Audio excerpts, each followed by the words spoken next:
This week has been refreshing, among other things. For criminal affairs, well, we have quite a bit. Mostly relating to the raid on Friday, but Trigger Happy is back with a vengeance.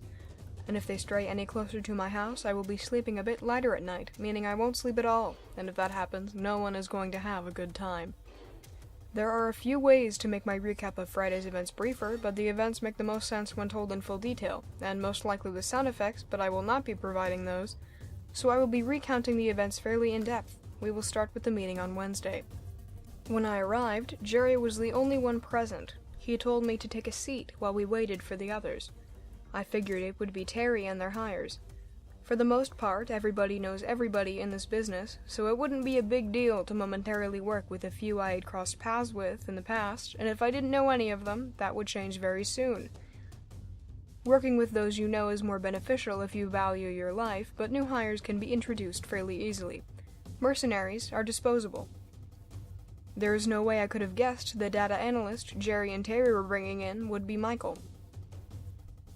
It was obvious Michael hadn't known I was going to be there. The Anzels probably hadn't told anyone else any names either, when a very obvious expression of shock crossed their face the moment they came through the door. Then they nearly sprinted in my direction, laptop in hand and a large smile accompanying them. I was a bit surprised by their presence, but not very impressed so far. Perhaps their computer skills were what they had wanted to show off all this time, but as I had never encountered them in an operation before, I knew they were a first-timer. They were going to have to prove themselves to a room full of experienced criminals in a moment, and that would be when how they really operated under pressure would come out. They surprised me by entering a completely different mode once they were at the table, sharing their findings. How many guards there were, when their schedules rotated, where cameras were installed, and how well they could guide us through the building. Thank everything that is holy that Jerry bothered with communications equipment.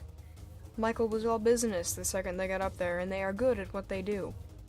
I really am an asshole. After the initial strangeness of working with them in a professional setting, I was encountering a side of them I'd never seen before. Everything went smoothly while we went over the warehouse floor plans, everyone's roles, and how exactly things were going to happen. Michael was to stay off the property in a decked-out van with their computer set up, so they would be in range to speak with us, but we wouldn't have to worry about them unless they were giving us instructions.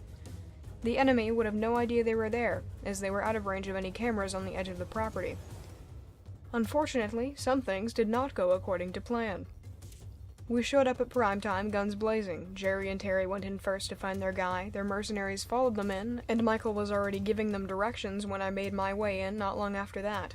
The worst of it was already done with. I was, of course, the cleanup crew, because in most cases you can't trust a hire to finish a room with precision, but I caught a few heading upstairs that the rest of the group must have missed.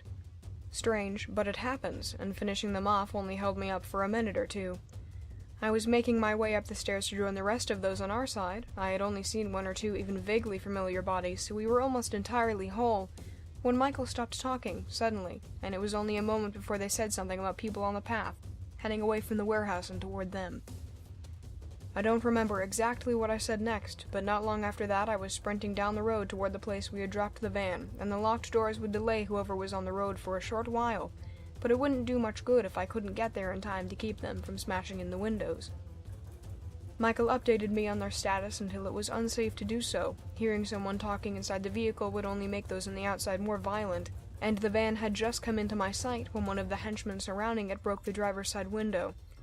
I stopped for a moment to shoot him in the face, and that distracted the other two long enough for me to close the distance a bit. I got a clean shot through the second one's abdomen, and they went down, but I could only get a shot on the third's arm before they ducked back behind the car. Michael, obviously thinking 3 shots meant 3 down, said something along the lines of, "That was shitty," got off the floor of the van and climbed forward into the space between the front 2 seats before I could tell them otherwise. The third person popped back up to grab Michael's arm via the broken window, pulled their upper half out of the car through said window, and proceeded to hold the business end of a pistol to their forehead. There was a bit of negotiation, during which I learned they had known of our plan previously, and had been assigned by their boss, our target, to come find the van.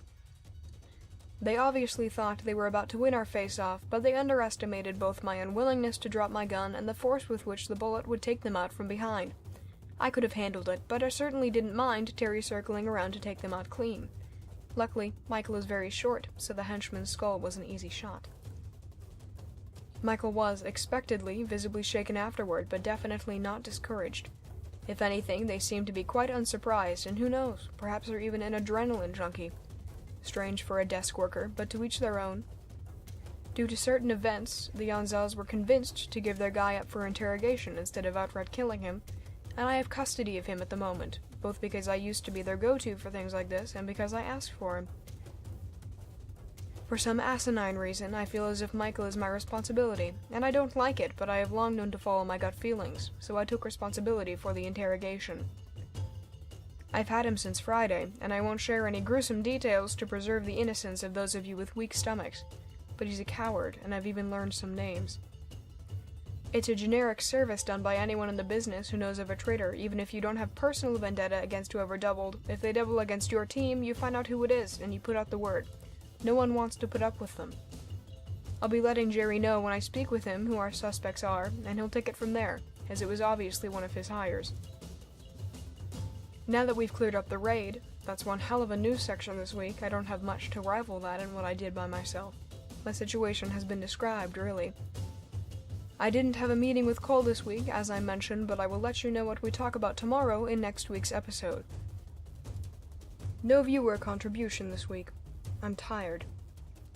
You can find me at diaryofamastermind@gmail.com. Thank you for listening.